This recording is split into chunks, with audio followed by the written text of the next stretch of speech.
Hello and welcome to Hacking State. This is your host, Alex Murshak. With me today is Daniel Schwarzhoff Jr.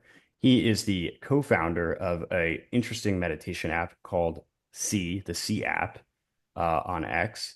And he's here to talk to me today a little bit about, um, you know, emotional regulation and the way that that affects our sort of political climate and our discourse and how what he's doing over at C might be able to help us get a little bit more calm and a little bit more actively engaged. So, Daniel, thank you for coming on and welcome to the show.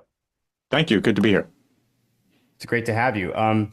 So I was looking into, your app a little bit. Obviously, there's been lots of different meditation apps on the market over the last decade or so. I would guess that the trend in meditation apps really picked up around maybe the early 2010s. And so there's been a lot of work, there's sort of like the Sam Harris app that he's got and a bunch of others that I'm sure are out there. Um, and so I guess for starters, I just wanted to ask you, like, what made you want to go into this space and what sort of insight do you think that C is bringing that maybe some of the other apps are overlooking or not including? Well, I've meditated since I was about on a daily basis since I was about 12 years old. I was first introduced to a specific technique called non-contemplative meditation. It's kind of the basis of the whole app. By my father, who he coined the term. It's a technique he's actually been teaching for decades. He used to hand out CDs with like personal recordings on them to people. He's helped many people over the years overcome bad habits, addictions, vices, and live more peaceful, stress resilient lives. And he taught me the technique when I was young. We used to walk down to the beach when I was about 8 years old in the very early mornings when nobody's there, no cars, no people. Actually, the only thing that are there are little bugs because the sea breeze hasn't picked up yet. And it's like, oh my God, they're everywhere. But anyway, and I live on Cape Cod, so we're about 5 minutes away from there. And he would take me there during the morning. And one day he showed me how to meditate using this technique. And afterward, everything looked a little bit clearer because even at that age of 8, you're already, the stresses of the world are beginning to sort of wash over you and you're affected by it. So even then I had a sense of clarity after meditation that I think a lot of people feel. So after that, I used the meditation since every day since about 12 years old in middle school, high school, in college too. And after college, I went down to Washington, D.C. I was down there for a few months. I was down there in 2020 during the election and during COVID. And I saw the whole city totally Very, very chaotic flipped. time to be in DC. Oh, I mean, I remember I had a friend in Virginia who he didn't go into the city much. He doesn't like the city, doesn't like, that kind of thing. But he came to visit me because I lived right on like right in the middle of the city. And he came to visit me one day and we were just going to walk around the city. It happened to be the day that the media networks all decided Joe Biden had won the election. And the fervor, the people that just came out to the streets, they were swinging on lampposts. People were going insane. We were in the middle of it and I'm just observing it all like, oh my God, this is like an emotional fervor. And I could see he was affected by it. He was upset by it, actually. He didn't like it at all because like many people who thought that, maybe the election wasn't run fairly or didn't like the outcome, whatever it is, he became resentful over it. And you can plainly see the reason. So anyway, I saw a lot of people in DC, good people, become very upset over COVID, over the election, things like that. And I think everybody saw that with themselves. People, in themselves, people saw a lot of anger and resentment growing. And having used this meditation, which is about stepping back from your thoughts and the emotions that come with thoughts, and sort of letting go of resentment and anger, I saw this growing in people, and I thought, well, the best way for me to help the most amount of people is to partner with my dad and offer the thing that has helped me so much. And I think that's what we need now. We need help on that personal level. So that's the motivation. I already had a feeling I'd be partnering with my dad. He's known for years that he's wanted an application for this, like a mobile app. But it was almost like a renewed purpose. It was like, okay, yeah, or doubling down. This is the right thing to do. So that's what we did. I came back from DC and I partnered with him and I sort of learned how to code. I had a little bit of experience, not that much, and we created the app together. And what are the sort of the methodology for this non-contemplative meditation? That's sort of the hallmark of the app, and that your father created. Well, the meditation it's rooted in God. That's central to the meditation. It's a little bit different from some of the more Eastern meditations in that regard.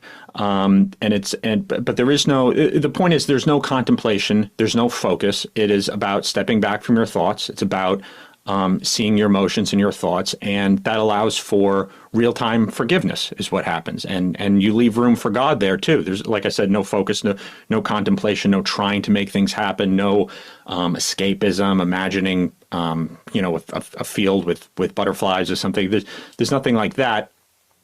And in that you build stress resilience. That's where the concept of stress resilience comes from. So you can, without sort of escapism, you can handle the stresses of the world. You can overcome those stresses. You can take action when necessary. You can hold back and have prudence when necessary. And you can view things and go through life with a clear head.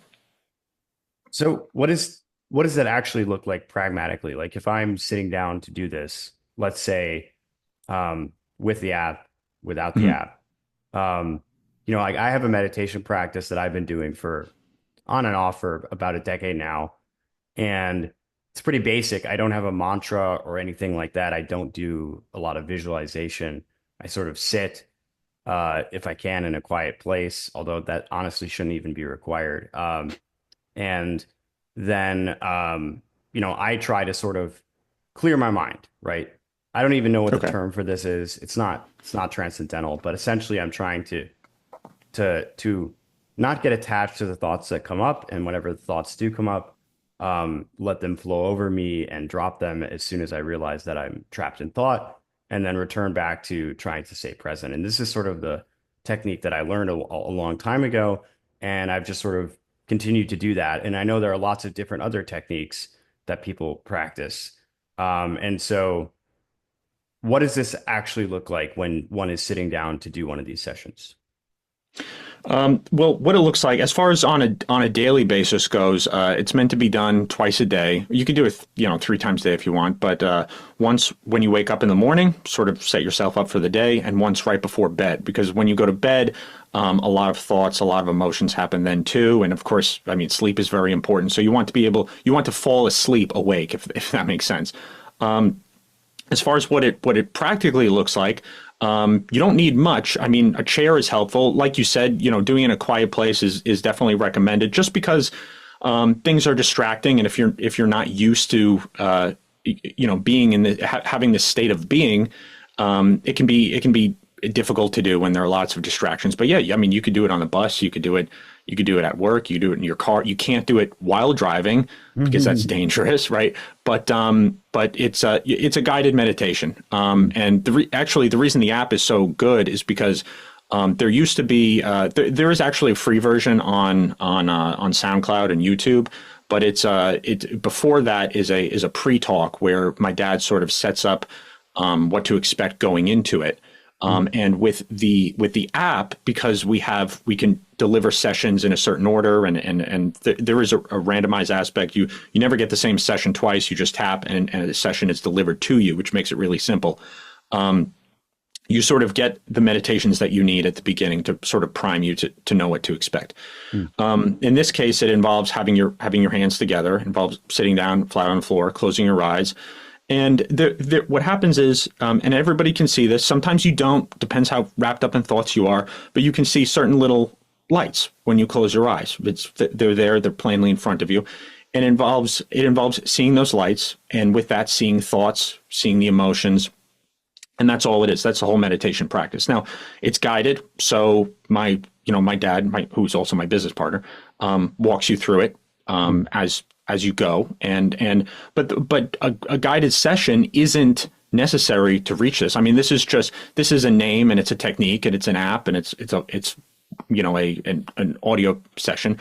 But this is a state of being that can come about various ways. I mean, it's always existed. So we're not coining the actual meditative state that it Sure. brings about. But it's important to be able to spread this, and this is how we're doing it. So, and just for everyone to be clear here, like this isn't a promotion for the app. I have no interest in.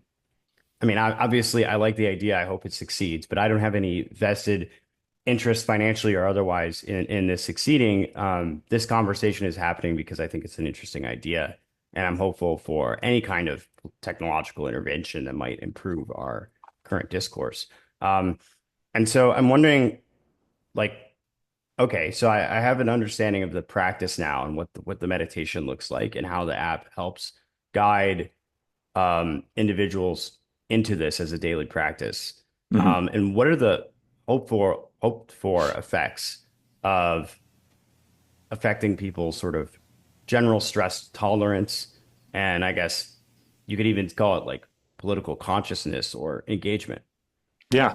Well, let me add to you. I'm also not here to promote the app. Obviously, I want my app to succeed more than you Yeah. do, but I'm just interested in a conversation too. Mhm.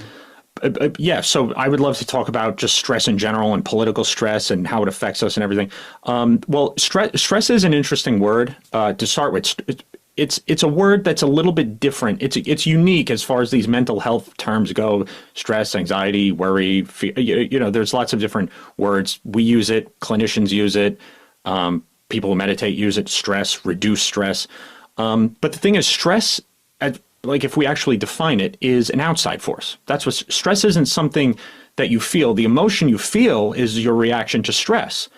So, and physical stress, right? We don't talk about physical anxiety, or there are symptoms that sort of manifest, but physical stress is a good example, like a stress test. Like a doctor puts you under stress test, they hook your heart up, they want to measure how your heart reacts to a physical task, usually like a treadmill. So there's physical stress, and then we have emotional stress, and that's really what we're talking about when we're talking about these types of things. It's how we emotionally react. Mhm.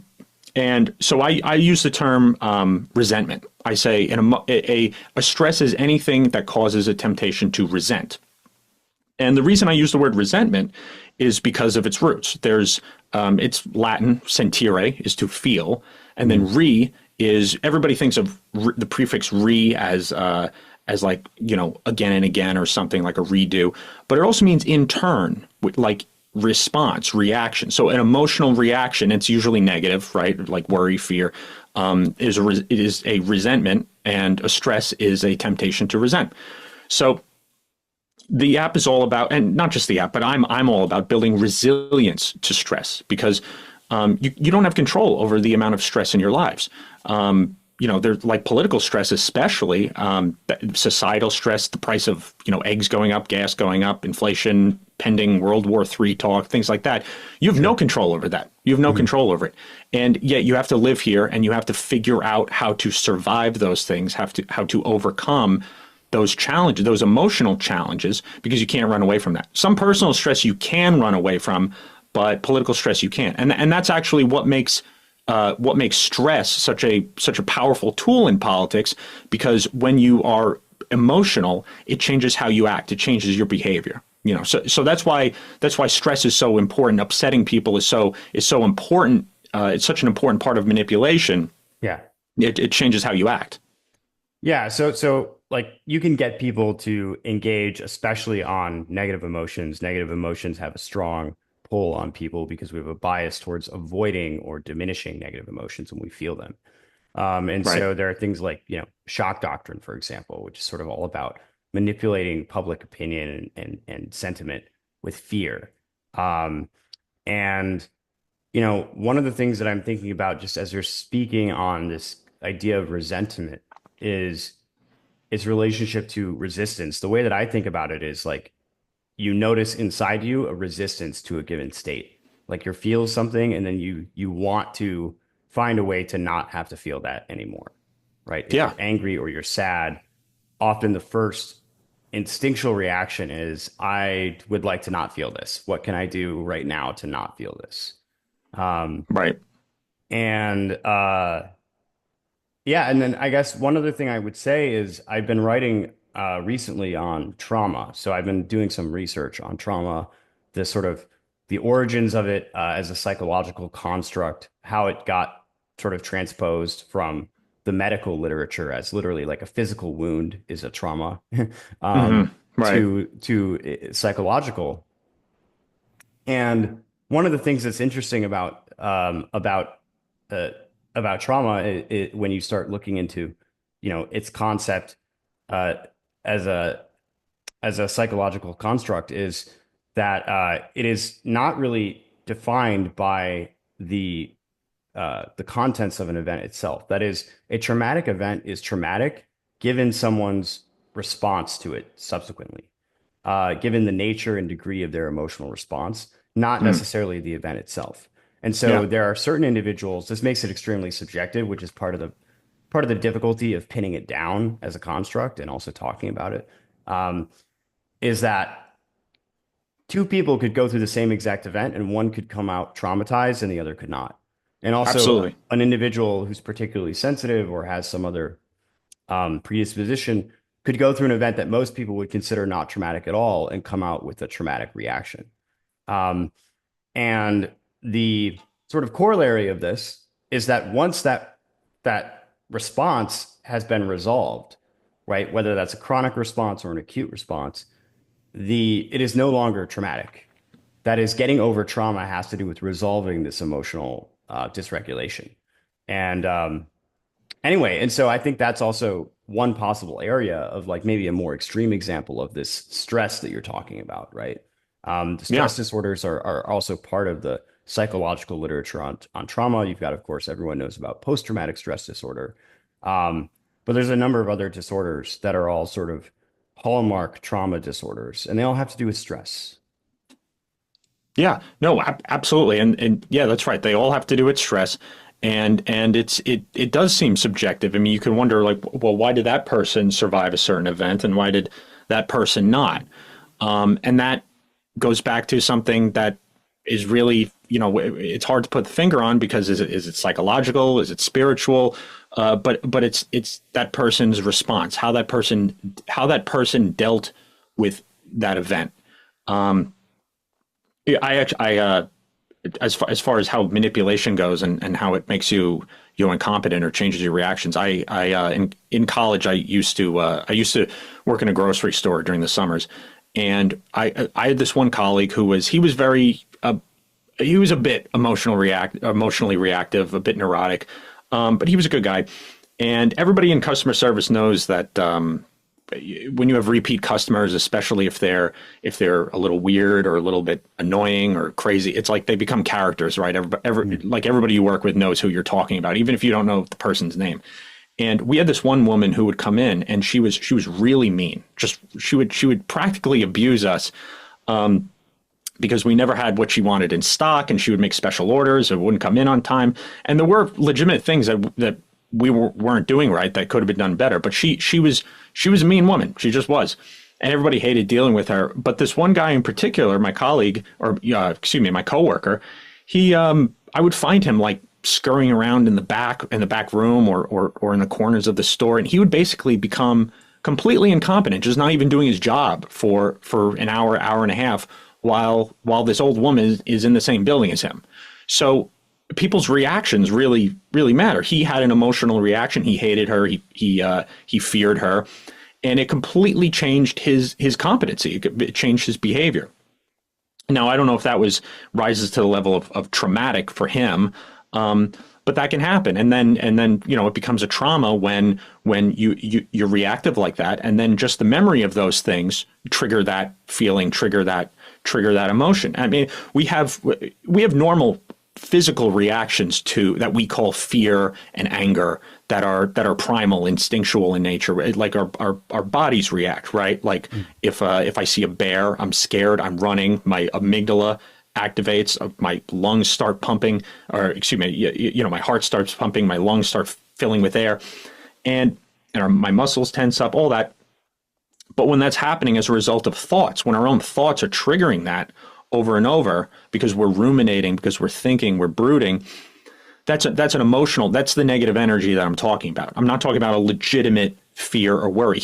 Now, in that case, my coworker should have been able to deal with this woman, and he wasn't, because she's not a bear. She's not a rival tribe stealing his food. She's an old lady who's mean, So, but he's in his thoughts and he's in his emotions, and it causes incompetence. Just to bring it back to politics for a second, Saul Alinsky is he's a bit of an overused Rules for radicals. Rules for radicals, which of course he became like the progressive boogeyman for conservatives. Kind of, he was used a lot, I think, in the 90s, the 2000s. So his name got a bit overplayed, but he wrote the playbook on progressive politics, grassroots politics, basically intimidation politics, and but a lesson that's overlooked, that's in the book. It's not just the practical elements of it. It's how he really, really relied on emotion to get what he wanted out of his rivals, out of whoever the adversary was at the moment. He was, for some background on him, for anybody who doesn't know, he was a community organizer, which is he would go into communities and he would create coalitions of the different groups, the church groups, workers, unions, things like that, and take on whatever the predominant power structure is in that community. Might be a group of landlords, a company, a township, something like that, and basically eventually strong arm them and negotiate with them to get something out of it, to get something for those people out of it. And the one example he gives is in the book that he's very proud of is he went into Rochester, New York, which is where Kodak, the film company, is. And in Rochester, New York, he was brought in by some of the black church leaders who wanted more from Kodak, more training programs, more jobs. And the first thing he did when he landed, he got off the plane, the media is there, and he calls Kodak racist. That's the first thing he does as soon as he gets off the plane. Now, he didn't actually say Kodak's racist. He made a joke. He said the most they've done for race relations is create color film, which is sort of, it's a joke, but it's ridicule. What he loves ridicule. And now that seems mild by today's standards because we're so used to it, but back then it's inflammatory and it's almost novel to treat political interactions this way. But that's what he did, and as a result, he, according to him, that incited such anger in the leadership of Kodak that they made mistakes, they fumbled negotiations, and he ends up getting what he wants at the end. He ends up getting the training. They actually agreed to terms they ended up not being able to keep. The media reported on it. They lost the trust of the town, and then boom, he wins, and Kodak looks bad. So, and he credits his initial seed of resentment that he plants. It's not even about, are you a competent negotiator? It's like, well, the first thing I did was upset them, and then from there, everything falls into place. So, and he recognized that, and that gets used in politics all the time. Yeah, and so I think sort of the upshot of this is that, becoming emotionally dysregulated or emotionally dysregulating your opponents is a good way to sort of keep people in control, or at least manipulate them so that they make unforced errors or don't have, the resources, the wherewithal to deal with actually, confronting the problem that you're presenting, because you can sort of just derail them and then you get dysfunction, and then from their perspective, it's a suboptimal outcome. Right. I mean, a master of ridicule is Donald Trump, really, with the nicknames. Now, is he right or wrong? Is Saul Alinsky right or wrong? I think one of the determining factors in that is if it's true. If it's based in truth, there's some legitimacy there at least. But if you're making it up, is Saul Alinsky right that Kodak, the community that, the company that's kind of heralded as a employing the town and doing so much to keep Rochester. Is he right to call them racist like that? I guess that's a subjective question, but I love the example for Trump because he has all the nicknames. He has the Sleepy Joe, Crooked Joe, and of course the original, or one of the original, the biggest in 2016 was Crooked Hillary. Hmm. And a lot of people, we hear it all the time. They sort of discredit Trump for winning the election in 2016 because they say Hillary Clinton was so unliked. She was so unlikable. She was so disliked rather that she lost. She just lost. He really didn't win. But she became way more unlikable. And she was branded that way, and she reacted in a way that was unlikable. She had outbursts, really. I mean, at months in, as a result of the growing resentment in her from this ridicule. I mean, it was plainly visible. Like her, Yeah. do you remember the? It's one of my favorite clips of her. She goes, "Why aren't I 15 points ahead? You might ask." And she's like yelling into the camera, and it's like she's obviously really upset. So she became nasty. She became unlikable. And it's really Donald Trump should get credit for doing that because he knows how to work people like that, and he did it throughout all the debates, of course, and he's still doing it now. So Yeah, I remember reading Scott Adams' book, Win Bigly, on Trump, and back a number of years ago, where he talked about this phenomenon of Trump's opponents sort of falling into the frame that he sets up for them, where yeah, he kind of names them something and it sticks to them. But part of the reason it sticks to them is because there's a grain of truth, and then the other part of it is that they end up playing it out. As a sort of self-fulfilling prophecy as a absolutely, result of this. yeah. They become caricatures of themselves in that way. And I also the other one from Trump or from Hillary as a reaction to Trump really is the basket of deplorables remark. Yeah. And that one's interesting because that remark wasn't impulsive the same way maybe some of her yelling or stuff was. I'm pretty sure it was a planned remark. I don't know if it was in the teleprompter necessarily, but she had used that idea or that line at previous media events too. I don't know if they were recorded, but of course eventually it gets picked up. So here's a seasoned politician who should really know better than labeling half of the base of her opponent as awful, as irredeemable, deplorable. But she did it, and she did because she's angry. It changes the way you even think about things, how you intellectualize things, how you plan things. It's not always impulsive. It actually can change how you see events and how you see things unfolding and what you think is the right thing to do. Yeah. And so I think at a very high level, people really have to have a good grasp of their own emotions. Otherwise, they just get yanked around. And especially when there's a lot of pressure on the line, you're even more susceptible to falling into any number of traps. And so kind of what you've illustrated over the last, several minutes of the conversation is, this is the way in which Saul Alinsky did it back in the day. Here's Trump doing it, on his side to his opponents. Ironically enough, Hillary Clinton was like a very strong acolyte of Saul Alinsky. So it's kind Yeah, of funny to see similar tactics yeah, getting absolutely, turned around on her. But absolutely. but the point is that, if you want to be competing on a very high level, if you want to maintain composure, competence, and just from a purely strategic perspective, you need to have some control over your emotions. And so any tools that are available to you that will improve the odds of you being able to do that, to weather whatever the storms are, whether those are external stressors, ridicule, um, whatever it may be, is just going to help you be overall more effective. Right. I mean, and to jump to an extreme example, the thing is, those are individual people being affected by emotions in sort of a political strategy game sort of way. And that's really important. But the thing is, when you do have a nationwide stress, societal stress, political stress, whatever, like we have now with the inflation and the talk of war and all that stuff, that upsets a whole people. And it upsets people over and over, and people become chronically fearful and angry and full of contempt. And that can supplant the entire the entire ethos, the entire value system of a whole country eventually. I mean, we could talk about an extreme example would be like Nazi Germany.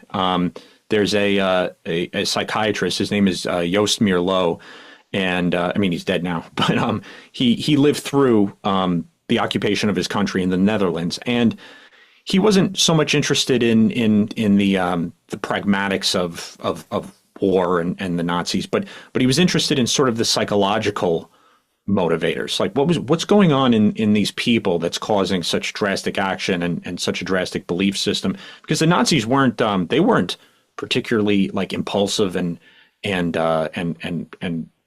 simple. They had an entire ideology behind them, and they books and everything, and they were very intellectual. So what's going on there? And what he concluded is that when resentment and hate grows in you over and over, and of course Germany had that right after World War One, they and an entire nation is feeling that way.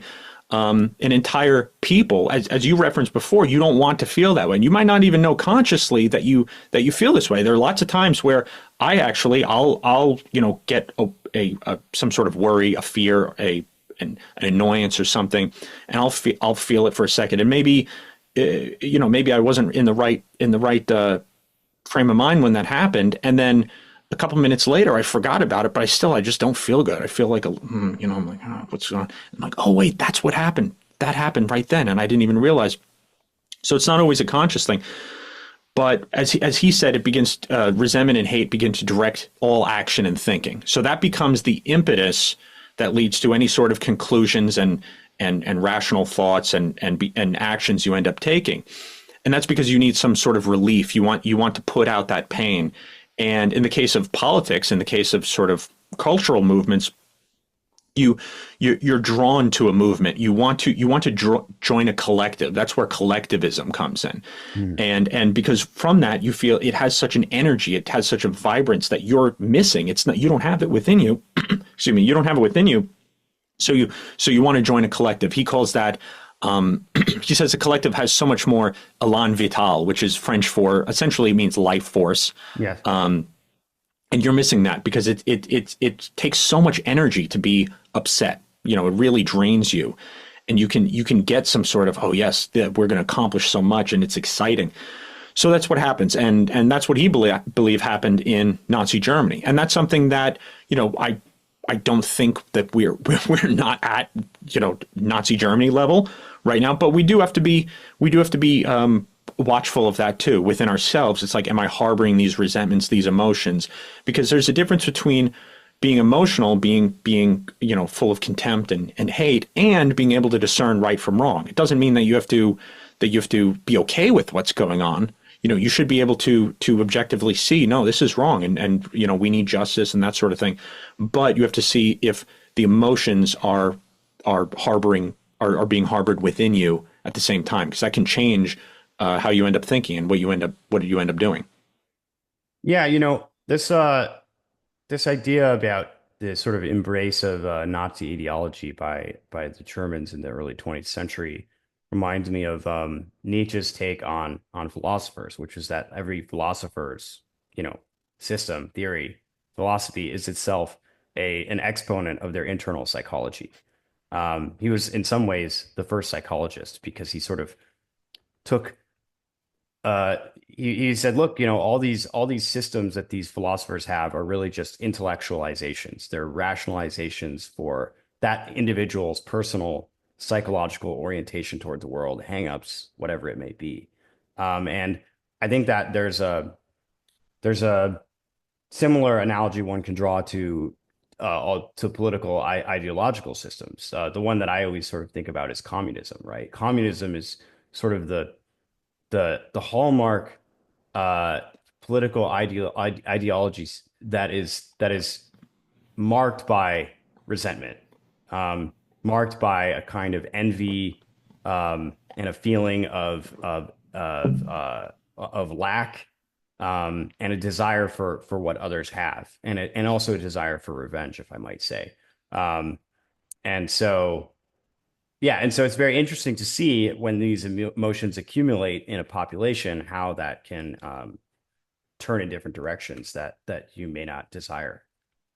Right. I mean, and we see communism and fascism as both the antithesis of sort of like American rugged individualism, Mhm. and the sort of federalism that we have here, which is of course the idea that as as the level of government grows, we go from the bottom up. We have, of course, the family, which isn't government per se, but it's a governmental structure, and that's essentially a dictatorship, right?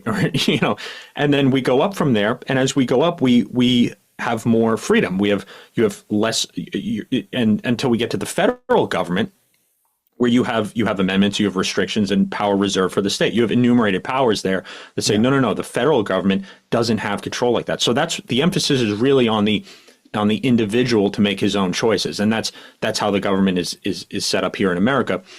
And yeah, I mean, communism is a good example. Any sort of ideology that is causing you to become upset as part of a group toward another group, like an emotional upset, is tempting you toward collectivism, and that's what it's Yeah. doing. It's trying to play your emotions against you, and I think fascism does it. I think communism does it too, of course. And like I said, that's why our system is so important. The emphasis on the individual.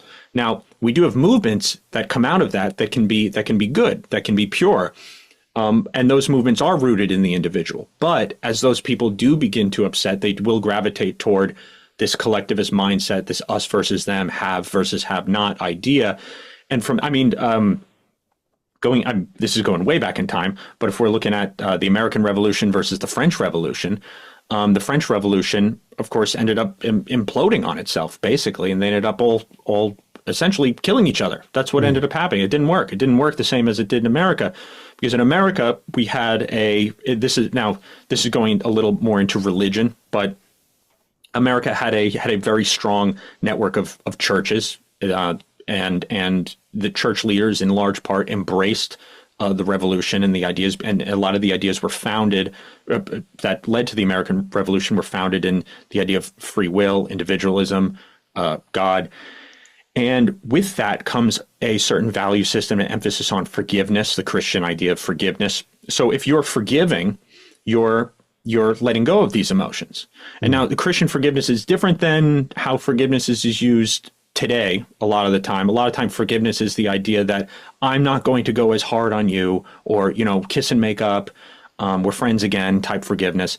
But the Christian forgiveness is different. It's love your enemies, and which implies you still have enemies. Yeah. They're not your friends, right? And Hmm. to the degree that they maybe cease whatever injustice or wrongdoing they're doing, and and justice prevails, well, maybe they're friends again. Maybe you don't torture them. You don't look for their, you're not going to be satisfied by their demise because you have this resentment growing in you. You can forgive them in real time, and that's why, in my opinion, stepping back from your thoughts, observing the thoughts and emotions, and that real time forgiveness is so important. But that's how America differed than France. There was sort of this forgiveness system built in, through religion, and that's why you have multiple founding fathers who emphasized the importance of morality and religion. They said this country's built on the idea that we have a moral population, and if we lose that, we can't have this level of freedom, and that's very important too. Now, Yeah. I don't believe you can do like a top down morality. I'm not really one for that. I do believe that you can have a leader, you can have role models, you can elect good people, but that's why I'm not really a fan of the more like, okay, we're going to implement what's right and you're all going to follow it type of thing. Well, it goes against the concept of freedom, right? Like Yeah, the of the course. the fundamental issue and the tension is that you can only have a truly free people that are responsible for their own freedom, and that includes their moral responsibility. And Yeah, once they're abdicating their moral responsibility, then they're no longer really free. And if you make them free without any moral responsibility, then that freedom just becomes another form of enslavement where they just end up falling into whatever the, broadest temptations or fashions or whatever it may be of the day happen to be. Right. I mean, and of course, that doesn't mean we don't have some sort of authority. I mean, like I said, with the system of federalism, you should have a strong, a strong head of the household, yeah, and then from there, maybe you have a less strong, head of the town council, and then and then it goes up and up until you have the most freedom on the federal level, and that's what prevents sort of a top-down, dictatorial style government from sort of taking over. Yeah, And yeah. of You course, have we have the like states, graduated freedom. Yeah, yeah, right, right. That's less and less on the individual level, going down until because part of the reason we have that is that, or what makes it work rather, is that you can move. Like that's really important. You don't like what your town is doing, you can move. You can move somewhere else. So if you do have a federal government that's all powerful, well, now you're trapped. Now you have a problem, and you no longer have the competition of sort of different states or different towns trying to maximize that freedom versus authority thing and making people happy, because now it's like it doesn't matter how happy or unhappy anybody is, you're all stuck there. So that's where that goes wrong, you know. So I wanted to return a little bit to this focus on negative emotions, because I think one of the sort of first objections that might come up is that, well, is it just that we want to move past these negative emotions, that we want to let them go? Would that not make us too passive? We have evolutionary reasons for having these negative emotions. Can you talk to me a little bit about these concerns that, making the negative emotions go away or not using them properly is a risk here? Because I think some people, there's certainly, a stage where you could imagine yourself being fueled by a negative emotion, for example, like indignant, right? Getting indignant over your situation, getting angry about it, and then using that to sort of change where you are. And so I want to ask you a little bit about the utility of negative emotions and this objection that people might have that, finding a way to let them go will make you sort of passive or unable to to change in the ways that you desire. Right. I Like I said before, I think we have to distinguish between the biological response. I mean, there's necessary times where we respond to bad things happening, but I also think that when you are able, there's a difference between stuffing those emotions and or distracting yourself from the source of a stress and therefore not dealing with it, and basically taking it head on. And when you take it head on and you still have that level of objectivity, you can handle it, and you're probably going to be more competent at overcoming it. It means you might be, going to fight. Maybe somebody is attacking you. You have to fight back. Maybe you do have to run because a bear's chasing you, or a political opponent said something you don't like, and you're gonna go on, you're going to respond to it because you have a duty to respond to it. But you will, if you are angry over it, and if you are sort of brooding in that anger, you're probably going to overreact or even underreact, like in the case of, oh, I'm not dealing with this. There's a study out of Harvard from 2012 where they actually wanted to sort of see what happened when they took a group of people, and they gave them one of the most stressful tasks there is, or one of the most sort of like fear-inducing things, which is public speaking. Like everybody hates it. It's like 80% of people can't hate public speaking. So, and they gave them all a public speaking test. They were going to go speak in front of an audience, and they instructed the audience members to have negative reactions. So like grimacing and frowning and shaking their heads, stuff like that. So it doesn't even matter how good you're doing, you're going to be displeasing your audience, which is very unfair. And now you have this adversarial relationship. But what they did was they took a subset of that group, and they said, okay, they taught them all about how your body's going to react a certain way. Your blood's going to pump. You're going to breathe harder. Your muscles tense. That's a normal response. That's your body. That's your body responding to it, and you're designed to go through this. That's actually going to help you overcome this stress. So they taught them that. And then they took another group and they gave them an emotional distraction technique, or it was based in sort of emotional distraction. They had them stare at a wall, like okay, here's the technique. You're going to just stare away from the stress. And they told them the best way to overcome stress is to ignore it. Just ignore it a little bit. Okay. And they still had to do the task, but they sort of like got to take this little distraction mental breaks. And what happened was the group that was basically told to embrace the challenge of the situation, they performed way better. They made less mistakes. They were also they gave them tasks afterward, like arithmetic tasks. They made less mistakes in that. They were less distracted by negativity when they were shown like negative words. They took less time to sort of get around those and keep going. And they also had better cardiovascular responses. Their blood vessels were less constricted. Their heart beat in a more optimal way. You know, they hooked them up and measured these things. So these people, and this is almost a type of, it really is a simple type of forgiveness. It's an acceptance of the reality of this situation. You're going to go through a tough time. You're not going to like it. You have to do it anyway, and you're designed to overcome it. You're designed to go through it. So when you have that sort of, when that notion sort of exists, you actually do better.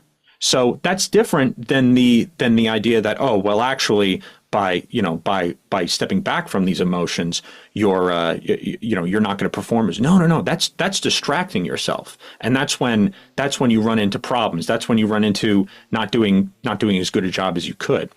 And the theory behind this that the researchers came up with was that this was sort of the hypothesis going in, which you can say was proved or not, but the idea was, what happens is, we see how we're responding to things, we don't like it, and that's when we begin to get worried and fearful, and it sort of starts this loop, this like doom loop, where it's like, oh, we're freaking out. So if we can sort of cut that loop off and just let people go through the situation how they're meant to, they'll do better. And they did better. They embraced the stress, and they did better than the people who sort of suppressed their emotions. So that's the main difference. It's a difference between forgiving in real time and accepting the situation and being aware of what's happening to you and saying and putting it out of your mind or saying, no, it's like, no, I'm going to be stoic about this. I'm going to look away. So that's the major difference. Yeah, yeah. So I guess that's helpful to think about then. Just sort of accepting your emotions, loud, like sitting with them is something that people say a lot. Letting them sort of come up and pass over you. You Right. I know, mean, you're going to feel the temptation. Now, I'm not for, like brooding and anger. I mean, rumination and brooding, that leads to less forgiveness, and that leads to declined mental health and stuff like that. So I'm not an advocate for like, yeah, we're going to like embrace our like emotions. But when we're observing them and we're accepting the situation that we're in, the stress that we're under, we can perform better in that circumstance, and that's different than sort of stuffing the emotion. yeah, yeah. Okay. Well, that's a very helpful clarification. So, I guess one of the things that we think about a lot on Hacking State is this kind of fractal image of the individual leading up to society, like varying levels of society. You were talking earlier about, the structure of American society and how you have individuals and then the family and then larger social organizations, groups of various kinds, civic organizations, states, etc. Um, and one of the things that I'm always curious about is like this notion of how much you can change by working on the individual level, right? That is like if you take individuals and you train them on how to handle their emotions better, how to be less reactive, you give them like, this meditation technique, for example, what kind of effect that has on the society. And, where what's interesting about this is to ponder how that could ripple out. Even independent of like starting a cultural movement or getting everybody to do this, even just one person deciding to get a handle on this for themselves means that is going to reverberate out to all of the other humans and tasks that they're interacting with.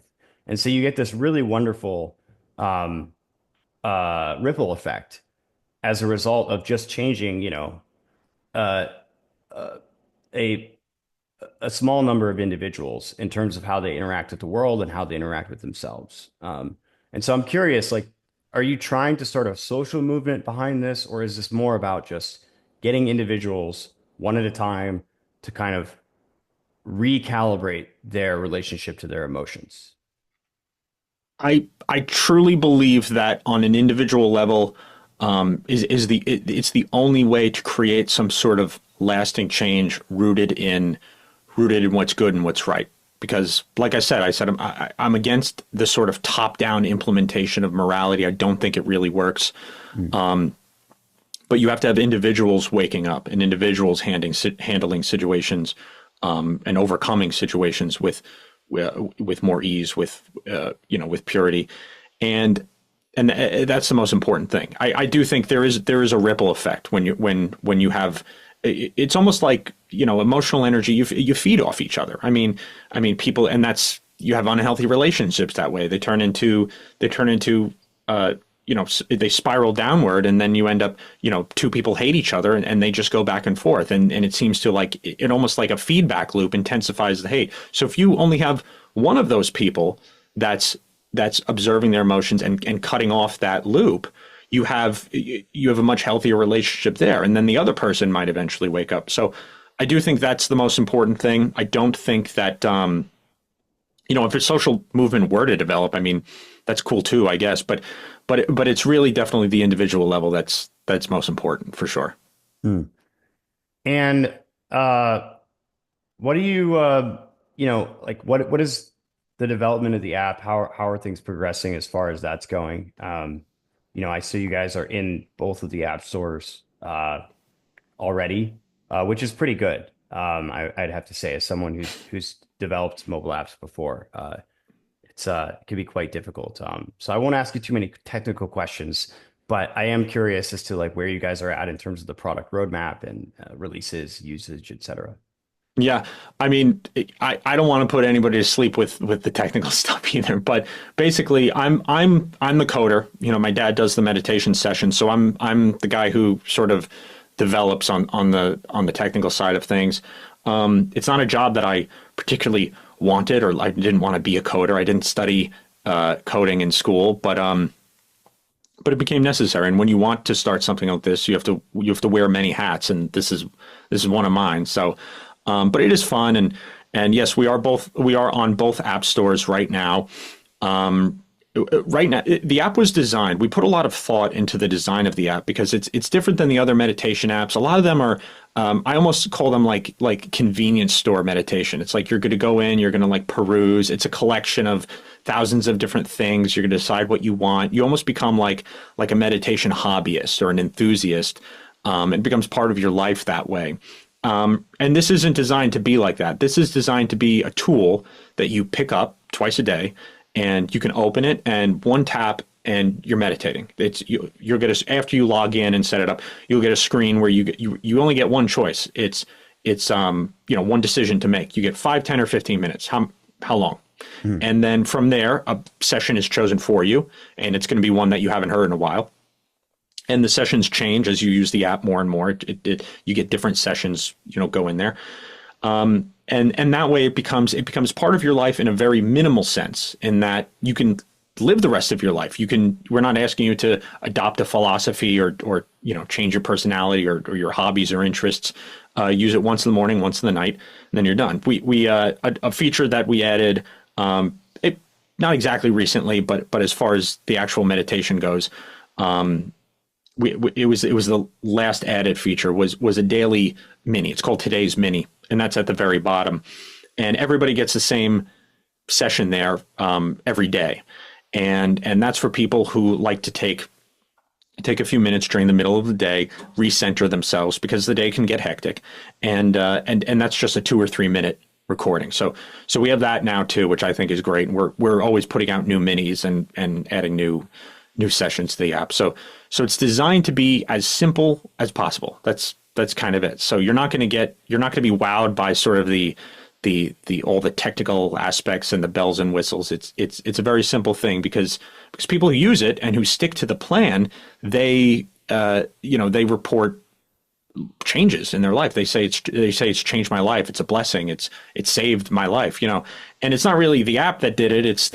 In my opinion, it's the God consciousness. It's the connection that it fosters, and that's why we're doing it. Wow. So what kind of changes have people reported? People lose weight. People stop smoking. People stop drinking too. People are able to repair their relationships. We aren't marketed toward a specific niche, at least not right now, in terms of those different areas. But it's used for all sorts of things. So most recently, we had a woman and she approved of letting us use her testimony and everything. But she lost like 30 pounds or 50 pounds or something crazy after using it for like 6 months or a year. I mean, so it you can still live your life, but it's going to change how you interact with the world. It's going to change. It's going to put you in a state of being that's what it does is you're practicing in the morning and the night, because that's the time when you have the least amount of usually the least amount of stress. You're not involved with your day.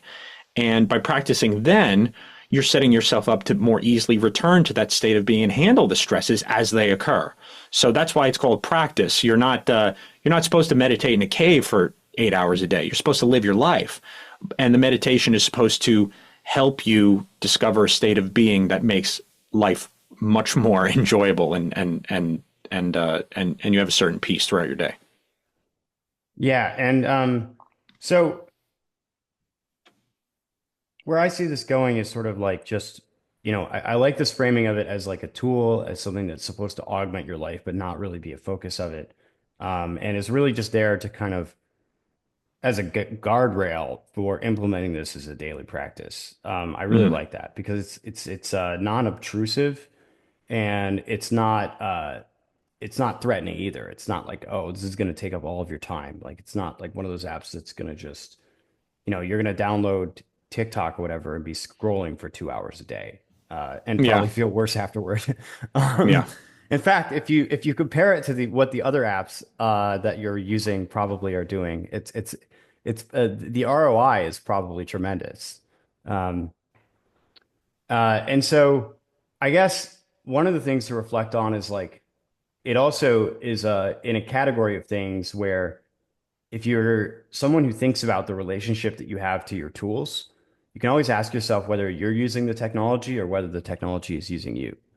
And that's sort of a theme as well for what we're doing here. Is like people should be contemplating whether these tools are using you or whether you're using the tools. And I think this is an example of a tool that's being used rather than using you.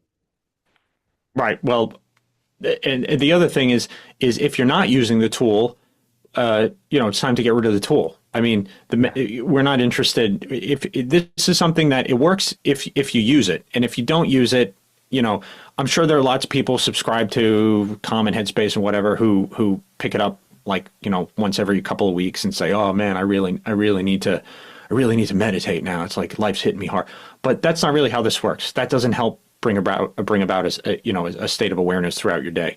So the tool's meant to be used. We're not trying to maximize subscription numbers. We're trying to maximize numbers of people helped. So use it when you get it. Use it, and if you don't use it, get rid of it. Don't use it. Just forget about it. But unless you realize that, yeah, I should be doing this, and then stick to the instructions twice a day. I meditate, and it's helped me throughout my whole life. So Yeah, use the app. that's a good question. I have the app is so distracting for me to use. I do non-contemplative meditation twice a day, just like the instructions. But the app itself is so hard for me to use as the designer of the app. It's Hmm. like I notice everything wrong with it. I also edit the audio. I'm listening. It's like, does this sound okay? Is this? It's like, oh, that S was sharp. Oh man.